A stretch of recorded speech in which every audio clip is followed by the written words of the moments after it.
नमस्कार, आप देख रहे हैं जनता मांगे जवाब। मैं हूं आपके साथ राघवेंद्र। छत्तीसगढ़ में धर्मांतरण को लेकर सियासी घमासान मचा हुआ है। बालोद से लेकर बिलासपुर, पचपेड़ी और दंतेवाड़ा तक प्रार्थना सभाओं में बवाल हो रहा है। एफआईआर और उसके बाद नेताओं के तीखे बयान मामले को और भी गरमा रहे हैं। सवाल यह है कि आखिर ये मामला आस्था का है या फिर राजनीति का?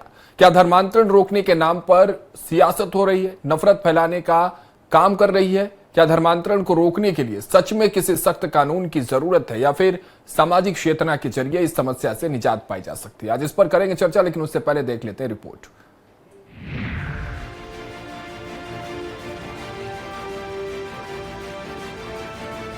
छत्तीसगढ़ में धर्मांतरण और उस पर होने वाले बवाल मानो थमने का नाम नहीं ले रहे हैं। राज्य के अलग अलग हिस्सों से प्रार्थना सभा और उस पर हिंदू संगठन से जुड़े लोगों के बीच लगातार विवाद देखने को मिल रहा है। बालोद जिले के गुंडरदेही में रविवार को ईसाई समाज की प्रार्थना सभा में बवाल मच गया। बजरंग दल के कार्यकर्ता मौके पर पहुंचे। प्रार्थना सभा में जमकर हंगामा हुआ। पुलिस ने 22 लोगों को हिरासत में लिया और पास्टर समेत 8 के खिलाफ एफआईआर दर्ज की। दूसरी तरफ बिलासपुर के भारती नगर में महिला पूजा सोनी थाने पहुंची और अपने पति और सास पर जबरन धर्म परिवर्तन का आरोप लगाया है। पचपेड़ी और दंतेवाड़ा में भी प्रार्थना सभा में हंगामे की खबरें आई। हिंदूवादी संगठनों का कहना है कि महिला और बच्चों को बुलाकर बरगलाया जा रहा है, तो दूसरी तरफ कांग्रेस का कहना है कि धर्मांतरण को रोकने में सरकार नाकाम है। सरकार सिर्फ फोटोबाजी और राजनीति कर रही है। बीजेपी ध्रुवीकरण और साजिश के हथकंडे अपना रही है। सरकार जनता को भड़काने की फ्री प्लानिंग कर रही है। सरकार की विफलता है। सरकार तो कांग्रेस के ऊपर आरोप लगा रही थी। आज आपकी सरकार में कितनी घटनाएं घट रही है, रोक क्यों नहीं रहे हैं? सिर्फ एक वोटों की ध्रुवीकरण करने के लिए, राजनीति करने के लिए। दूसरी ओर धर्मांतरण के मामलों पर सरकार भी गंभीर है। छत्तीसगढ़ के गृह मंत्री विजय शर्मा का कहना है कि प्रलोभन देकर धर्मांतरण कराया जा रहा है। सरकार ने नए एक्ट की तैयारी पूरी कर रखी है। वहीं विधानसभा में जल्द कानून लाया जाएगा ताकि ऐसे मामलों को रोकने में पुलिस को आसानी हो।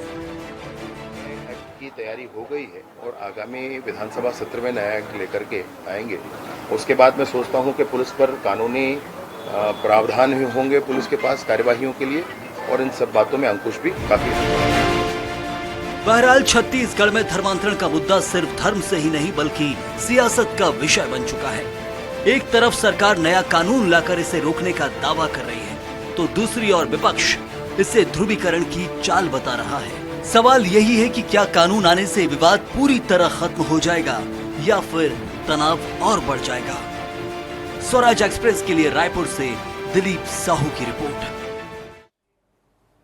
तो धर्मांतरण पर सियासी बवाल, इस पर चर्चा के लिए हमारे साथ जुड़ चुके हैं डॉक्टर किरण बघेल, बीजेपी प्रवक्ता, वही वंदना राजपूत, कांग्रेस प्रवक्ता हमारे साथ जुड़ चुकी हैं, और पीसी रथ जी, वरिष्ठ पत्रकार हमारे साथ जुड़ चुके हैं। आप तीनों का बहुत बहुत स्वागत है स्वराज एक्सप्रेस पर।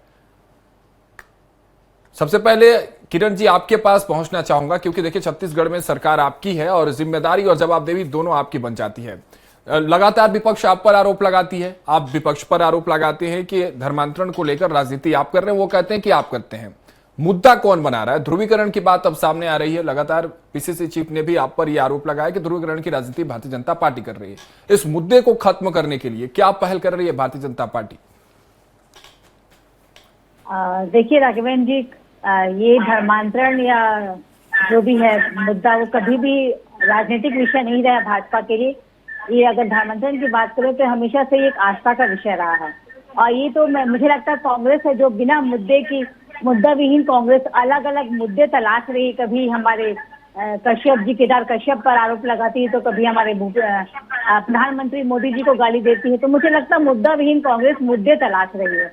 बहरहाल हमारी सरकार है, आदिवासियों को प्रोटेक्ट करने के लिए प्रतिबद्ध है। बहुत जल्द ही हमारी सरकार हो सकता है अगले विधानसभा सत्र में कोई ठोस कानून लेके आएगी जो धर्मांतरण के खिलाफ रहेगी, या मुझे लगता है कि इसके लिए ठोस कदम उठाए जा रहे हैं। रही बात धर्मांतरण की, तो ये हमेशा से हमारे लिए आस्था का विषय है। मुझे लगता है राजनीतिक चश्मा से देखना या इसे मुद्दा बनाना कांग्रेस का काम है, और कांग्रेस यही कर रही है। अगर मैं आपको याद दिला दूं राघवेंद्र जी, तो पिछली बार की जब इनकी सरकार थी तो बेमेतरा में किस प्रकार साहू समाज ईश्वर साहू जी के बेटे की निर्मम हत्या की गई थी। और कवर्धा की बात करूं, ध्वज के विवाद को लेकर वहां के देवांगन समाज के लड़के को अंडरग्राउंड होना पड़ा। तो हमारे समय में तो इसका निराकरण हो रहा है, इनके समय में हत्याएं हो जाती थी। अब वहाँ के बस्तर के डीआईजी आईजी को स्वयं मुख्यमंत्री को पत्र लिखा करते थे भूपेश बघेल जी को कि बस्तर में धर्मांतरण की आग में जल गए। इनकी सरकार थी जो धर्मांतरण जैसा विषय अब शमशान घाट तक पहुंच गए हैं। चित्तौड़ जिला की घटना की बात कर लूं तो मुझे लगता है जब हमारी सरकार आई है, संवेदनशील सरकार आई है, निश्चित तौर पे धर्मांतरण के जो विषय है उस पर कोई खास कानून, ठोस कानून बनेगा और प्रावधान भी बनेंगे और निश्चित तौर पे इस पर निराकरण जरूर किया जाएगा। ठीक है, आपके पास लौटते हैं। वंदना जी, वही आरोप आप पर है जो आरोप आप लगाती हैं भारतीय जनता पार्टी पर, जो कांग्रेस लगाती है ध्रुवीकरण की राजनीति वाली। इस पर क्या कांग्रेस का स्टैंड होने वाला है? हम सब देख रहे हैं, मीडिया के माध्यम से लगातार देख रहे हैं कि भारतीय जनता पार्टी की सरकार जब से आई है तब से जो धर्मांतरण का मुद्दा है वो कितना अधिक बढ़ रहा है। और धर्मांतरण लगातार आपके मीडिया के माध्यम से देखते हैं कि लगातार, तो मैं रायपुर की बात करूं, जसपुर की बात करूं, बलरामपुर की बात करूं, बिलासपुर की बात करूं, जांजगीर की बात करूं, बालोद की बात करूं या गुंडरदही की बात करूं, जैसे अनेक स्थानों में धर्मांतरण का मामला लगातार बढ़ रहा है। डबल इंजन की सरकार है ना, जब विपक्ष में थे तो धर्मांतरण को लेकर के बहुत ढोल बजाते थे। अब आपकी सरकार है, शायद किरण जी को ये बात मालूम भी होगा कि जब विष्णुदेव साय जी का पहले कैबिनेट का मीटिंग था तो उन्होंने साफ कहा था कि 60 दिन के अंदर हम नया धर्म स्वतंत्र विधेयक ड्राफ्ट तैयार है और 60 दिन के अंदर हम इसको लागू कर देंगे। भारतीय जनता पार्टी को लगभग अब 2 साल की सरकार इस छत्तीसगढ़ में हो गया है और 11 साल से केंद्र में मोदी जी बैठे हैं, लेकिन इन डबल इंजन की सरकार में धर्मांतरण के नाम पर सिर्फ और सिर्फ भारतीय जनता पार्टी राजनीति करने आई है। जब उनके पास बहुत सारे रास्ते होते हैं, ठोस निदान करने की बात आती है तो इस पर उन लोग ध्यान नहीं देंगे, क्योंकि अगर इसका ठोस निदान कर पाए तो आने वाले समय धर्मांतरण पर इन लोग राजनीति नहीं कर पाएंगे। तो भारतीय जनता पार्टी की सरकार नहीं चाहती कि ये तो कह तो रहे कि नया कानून अगले विधानसभा सत्र में पारित करने की तैयारी है इनकी। हालांकि ड्राफ्ट वाली आपकी बात सही है, विष्णुदेव ने ये बात कही भी थी पहले कैबिनेट बैठक में कि बहुत जल्दी हम लाएंगे, उसके ड्राफ्ट भी तैयार है, लेकिन हालांकि देर आए दुरुस्त आए वाली बात होगी। ये कह रही है कि अगले विधानसभा सत्र में पारित करने वाले हैं, तो ये तो चाहते हैं कि लगाम लग जाए, फिर राजनीति कैसे? पारित करने वाले हैं, पारित हुआ नहीं है। हम तो ये कब से सुनते आ रहे हैं, अभी जब से भारतीय जनता पार्टी की सरकार नहीं बनने के पहले विष्णुदेव साय जी मंच पर बोलते थे, जब चुनाव प्रचार करते थे तो हमारी सरकार आएगी तो सबसे पहले कैबिनेट मीटिंग में हम लोग एक नया धर्मांतरण के विरुद्ध कानून बनाएंगे और हम लाएंगे। पारित होने वाली हुई है ना, हुई नहीं है। इस बात पर हमको ध्यान देना पड़ेगा। आपको याद होगा कि इस मुद्दे पर सुप्रीम कोर्ट ने देश की इस समस्या के लिए बहुत ही ज्यादा बड़ी समस्या बताते हुए केंद्र की सरकार को कहा गया था कि इस धर्मांतरण की समस्या से निपटने के लिए केंद्र सरकार को एक कानून बनाना चाहिए, सबके लिए बनाना चाहिए। और ये सुप्रीम कोर्ट के जो ये निर्देश था करीबन 1 साल से ज्यादा हो गया। नरेंद्र मोदी जी बैठे हैं केंद्र में और इस विषय पर बिल्कुल मौन है। इसका मतलब साफ साफ है कि धर्मांतरण का निदान ये लोग नहीं चाहते, इसके ठोस नीति नहीं चाहते और सिर्फ राजनीति करना चाहते। मेरी बहन किरण बोल रही थी केदार कश्यप के बारे में, अरे आप लोग तो माँ की बात करते हैं, माँ का क्या यही सम्मान है कि आप एक चतुर्थ श्रेणी के कर्मचारी को बुलाते हैं और उसको माँ बहन की गाली देते हैं? क्या आप लोग यही नारी और माँ शक्ति का सम्मान करते हैं? क्या आप लोगों की यही संवेदना है? आप लोग माँ के बारे में ना बात करें तो ज्यादा अच्छा है, क्योंकि माँ के बारे में राजनीति आप लोग करते हैं, हम लोग नहीं। और सबसे बड़ी बात, आप लोग जब से आप भारतीय जनता पार्टी की सरकार आई है, जो गरीब तबके के लोग हैं उसको दबाने की कोशिश करते हो। वो चतुर्थ श्रेणी की जो कर्मचारी है बेचारा लकवा से ग्रसित था, अब उसको मार रहे हैं, उसको पीट रहे हैं, माँ बहन की गाली दे रहे हैं। ये आप लोग सत्य के नशे में इस तरह से डूब गए हैं ना कि आप लोगों को कुछ दिखाई नहीं दे रहा है। भारतीय जनता पार्टी के नेता सत्य के इस तरह से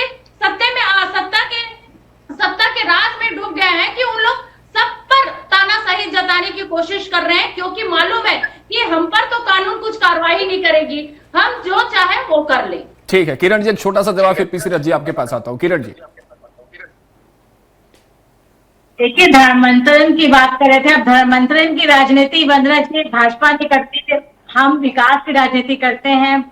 अगर बस्तर में सही विकास हुआ है, बस्तर वासियों का सही विकास हुआ है तो सिर्फ और सिर्फ भाजपा शासनकाल में तेंदुपत्ता संग्रहण करने वालों से जो हमने वादे किए थे, 5,000 प्रति मानक बोरा हमने वो पूरा किया है। चरण पादुका की बात करें वो पूरा किया है हमने। सड़कों की जाल, अभी मोबाइल टावर्स की बात करें, सब हमारे शासनकाल में पूरा हो रहा है। हमने जो मोदी जी की गारंटी के तहत जो जो वादे किए थे सभी पूरे कर रहे हैं। और जिस प्रकार हम धर्मांतरण को लेकर जो विधेयक की बात कर रहे हैं, वंदना जी उस धर्मांतरण के विधेयक को लेकर थोड़ा सा पीछे रह गए, यही वंदना जी कह रही थी।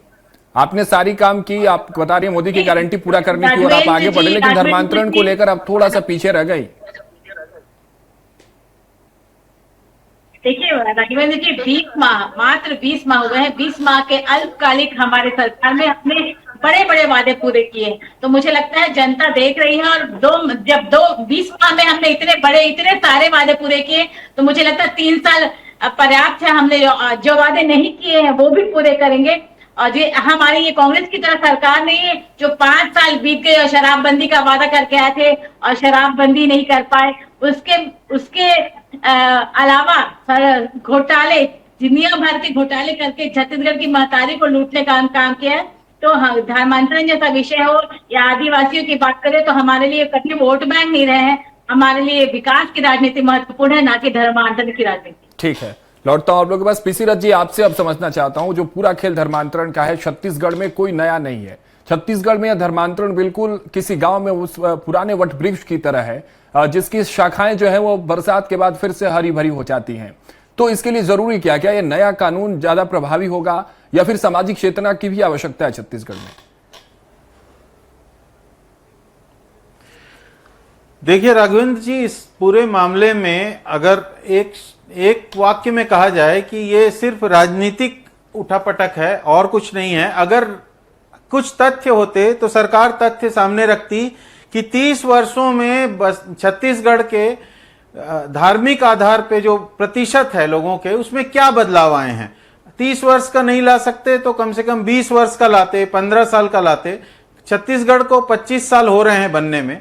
तो छत्तीसगढ़ जब बना था तब से अब तक के जनसंख्या के स्तर पर धार्मिक आधार पर क्या आंकड़ों में परिवर्तन आया है? क्या ऐसा उल्लेखनीय परिवर्तन आया है कि जिसके आधार पर ये कहा जाए कि बहुत गंभीर बात है ये?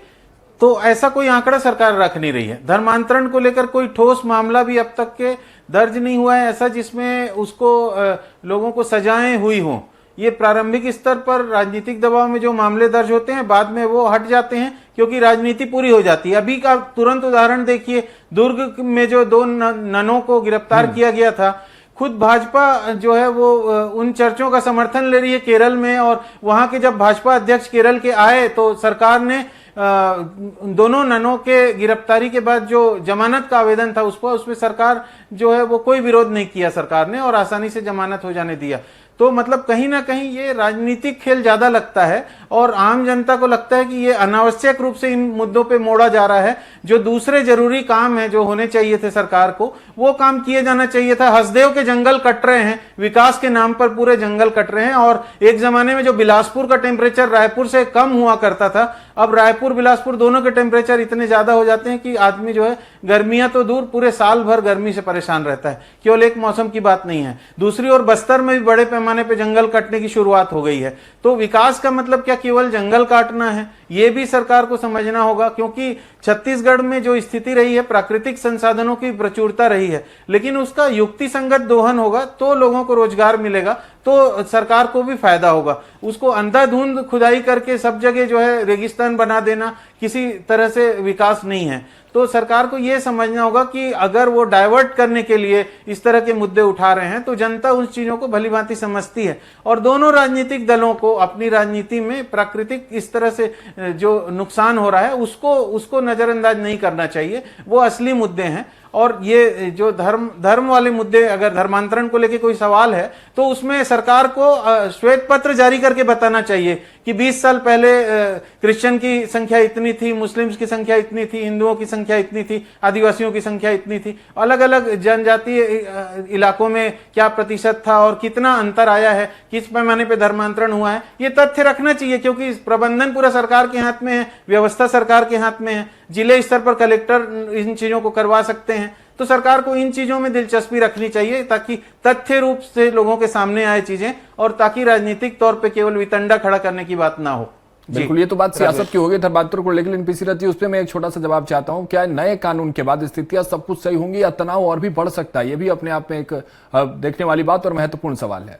जी देखिए, कानून अगर आता है तो केंद्र सरकार में 11 साल से एक ही पार्टी की सरकार, एनडीए की सरकार है, तो कानून ला सकते थे वो, लेकिन कानून केंद्रीय स्तर पर इसीलिए नहीं लाना चाह रहे हैं वो, क्योंकि सिक्किम में उनको अलग आस्था आ जाएगी, उनकी गोवा में उनकी आस्था अलग हो जाएगी, और छत्तीसगढ़ में आस्था अलग हो जाएगी, और केरल में आस्था अलग हो जाएगी। तो जब आस्था अलग अलग राज्यवार बदलती रहती है तो केंद्रीय स्तर पर एक कानून लाना कहां संभव हो पाएगा। इसीलिए सरकार अब तक कानून नहीं ला पाई है। इस मामले में दोनों पार्टियों से यह पूछा जाना चाहिए कि क्या सामूहिक रूप से मिल बैठ करके कोई ऐसा कानून इस मामले में विकसित कर सकते हैं जिसको सर्व राज्यों में स्वीकार करके लागू किया जा सके। जब 370 को लेकर के कश्मीर में बदलाव लाया जा सकता है तो इस मामले में भी बदलाव ला सकती है सरकार, लेकिन उसको जल्दी से जल्दी लाना चाहिए। लेकिन भेड़िया आया करते हुए 2 साल तो नई सरकार को बने भी हो गया, अगर अभी तक के नहीं हुआ है वो तो पता नहीं कब होगा। जब सरकार कानून ले आएगी उसके बाद इस पे सरकार को बात करनी चाहिए कि ये कानून का ड्राफ्ट है और इसमें बताइए आपत्तियां किस किस वर्ग को क्या आपत्ति है, ताकि हम लोग सर्वसहमति से इसको लागू कर सकें।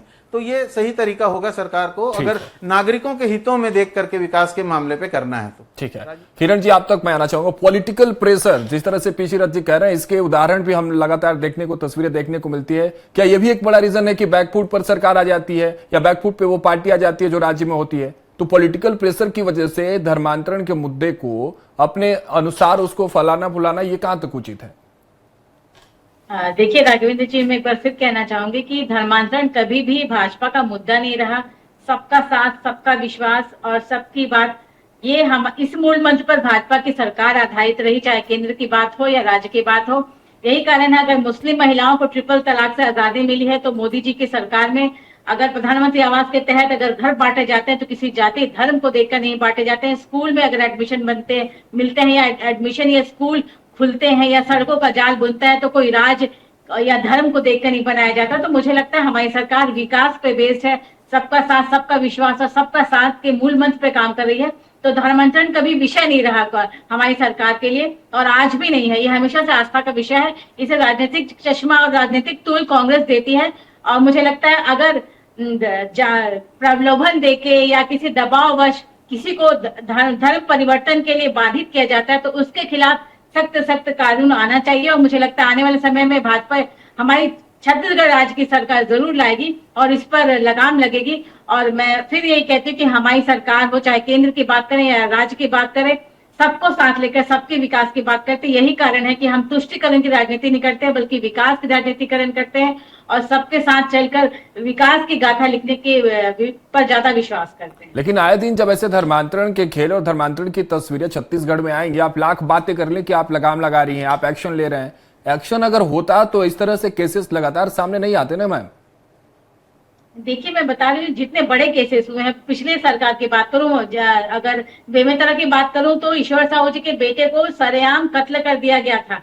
कवर्धा की बात करूं, ध्वज के कारण ही देवांगन समाज के लड़के को अंडरग्राउंड होना पड़ा था। हमारे समय में तो कम से कम निराकरण हो रहा है, सही लोग जेल के सलाखों में जा रहे हैं, कम से कम मामला प्रकाश में आ रहा है। इनके समय में नहीं कि इनको FIR दबाया जाता था। और जब अगर बस्तर की याद, वो FIR दबाते थे और आप FIR होने के बाद उनको वारंट क्या है, जमानत पहले नहीं देते, फिर उनको जमानत देना पड़ता पॉलिटिकल प्रेशर की वजह से। ये बात मामला प्रकाश में आ रहा है, त्वरित कार्रवाई हो रही, त्वरित निर्णय लिए जा रहे हैं। अगर ड्रग केस की बात करूं हाल ही की, तो किस प्रकार हमारी सरकार इस जाल को सॉल्व करने में कामयाब हुई है। तो इनके समय में नशे की बच्चों को, युवाओं को लत लगाई जा रही थी, महादेव ऐप में फंसाया जा रहा था। हमारी सरकार आई है तो ढूंढ कर आरोपियों को निकाला जा रहा है और इस रैकेट को सॉल्व करने का प्रयास किया जा रहा है। तो मुझे लगता है हमारी सरकार धर्मांतरण को भी लेकर, युवाओं को लेकर, सभी जितने भी भ्रष्टाचार हैं, जितने भी अपराध है,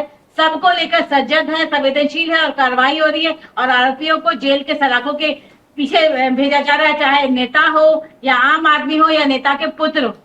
ठीक है वंदना जी, क्या कुछ कह रही थी आप? सबका साथ, उसको पूरा कर देती हूँ। सबका साथ भारतीय जनता पार्टी के नेताओं का विकास और बाकी जनताओं का विनाश। बार बार आप देखेंगे कि धर्मांतरण की मुद्दों पर बात होती है तो उन लोग मुद्दा भटकाने के लिए दूसरे मुद्दे पर बात करते हैं, क्योंकि धर्मांतरण पर जवाब देने के लिए इनके पास कोई आंसर नहीं है।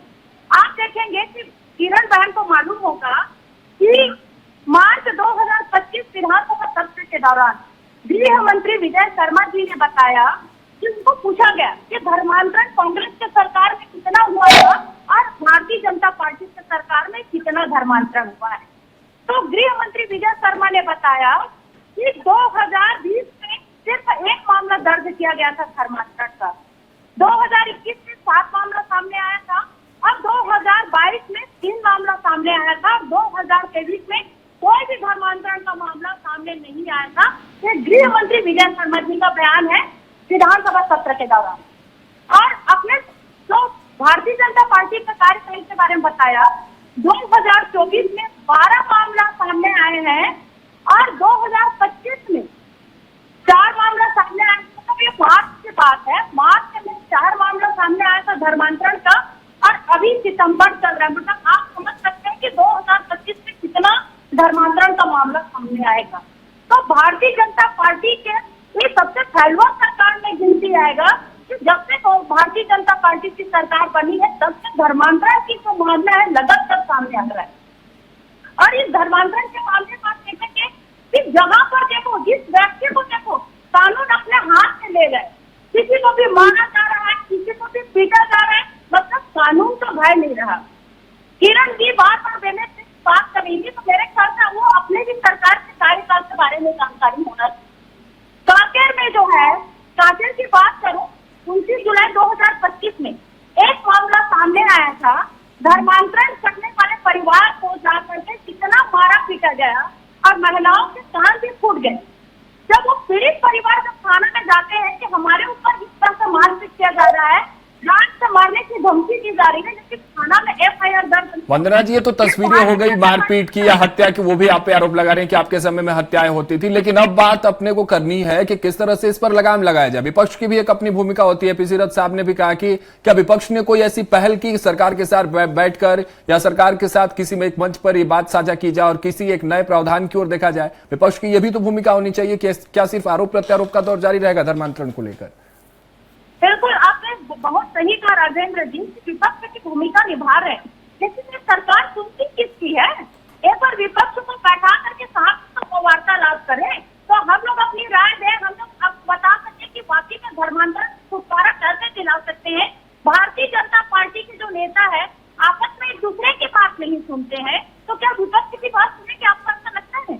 क्योंकि आप देखेंगे कि मुख्यमंत्री जी का बयान कुछ अलग रहता है, उप मुख्यमंत्री जी का बयान अलग रहता है, तो वो भारतीय जनता पार्टी के नेताओं का बयान अलग रहता है। ये लोग अलग अलग रास्ते में खुद चल रहे हैं, तो विपक्ष की बातें कहाँ से सुनेंगे? लेकिन आप देखेंगे कि जब से भारतीय जनता पार्टी की सरकार आई है, छत्तीसगढ़ में धर्मांतरण बहुत अधिक बढ़ रहा है। और भारतीय जनता पार्टी की सरकार यदि चाहती है, ठीक है, चलिए समय की कमी है। पीसी रथ जी, चलते चलते आपसे मैं चाहता हूं कि आईना दिखाइए पक्ष और विपक्ष को और बताइए कि आखिर कैसे दोनों एक साथ मिलकर इस पूरे धर्मांतरण के मुद्दे पर लगाम लगा सकता है छत्तीसगढ़ में। जी देखिए, अगर धर्मांतरण के मामले वाकई इतने ज्यादा उल्लेखनीय होते तो 2.5 करोड़ से ऊपर की आबादी है छत्तीसगढ़ में और पिछले 6 सालों में 25 मामले दर्ज हुए हैं, जिस तरह से जानकारी विधानसभा में दी गई है। तो 6 सालों में 25 मामले और ज्यादा से ज्यादा 2-2 लोग एक मामले में इन्वॉल्व हैं, तो 50 से ज्यादा लोगों का उसमें प्रभावित होने का स्थिति नहीं दिखाई दे रहा है।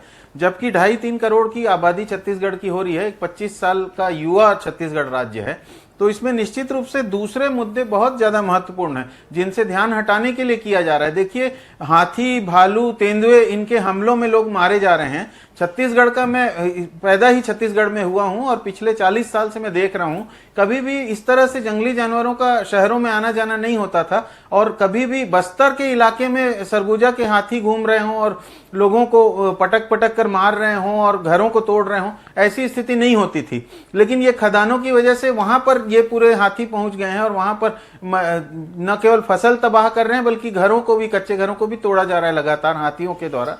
तो और दूसरी ओर कभी भालू घुस जाता है बस्ती में। आज भी मैं देख रहा था कि भालू के हमले में लोग घायल हुए थे और उस तरह से तेंदुए बस्ती से लोगों को खींच के ले जाता है। तो इस तरह से जंगल के जानवर और मनुष्यों के बीच में मुठभेड़ें लगातार बढ़ रही हैं। कहीं ना कहीं हमारी विकास की नीतियों को ध्यान से बदलने की जरूरत है। देखने की जरूरत है कि ये जनहित में है या किसी विशेष कॉरपोरेट के हित में है। सरकार इस पर क्यों ध्यान नहीं दे रही, ये महत्वपूर्ण मुद्दा है। दूसरी ओर बेरोजगारी को लेकर के है कि जो वादे हुए थे रोजगार के वो पूरे नहीं हुए हैं 2 सालों में सरकार के, और इसमें केवल जुबानी जमा खर्च और नुरा कुश्ती नहीं होनी चाहिए, ठोस तरह पे भर्तियां होनी चाहिए युवाओं की। नक्सल समस्या से ऊपर आ रहा है छत्तीसगढ़ अगर, तो बेरोजगार युवाओं के ठीक है पृथ्वीराज जी, चलिए बात आ गई आपकी। कुल मिलाजुलाकर कंक्लूजन यही है कि सामाजिक चेतना भी जरूरी है और सरकार को मुद्दों को भटकाने के बजाय सही मुद्दों पर बात करनी चाहिए। फिलहाल आप तीनों का बहुत बहुत शुक्रिया हमारे साथ इस खास चर्चा में जुड़ने के लिए। फिलहाल इस चर्चा में मेरे साथ इतना ही। आप देखते रहिए स्वराज एक्सप्रेस।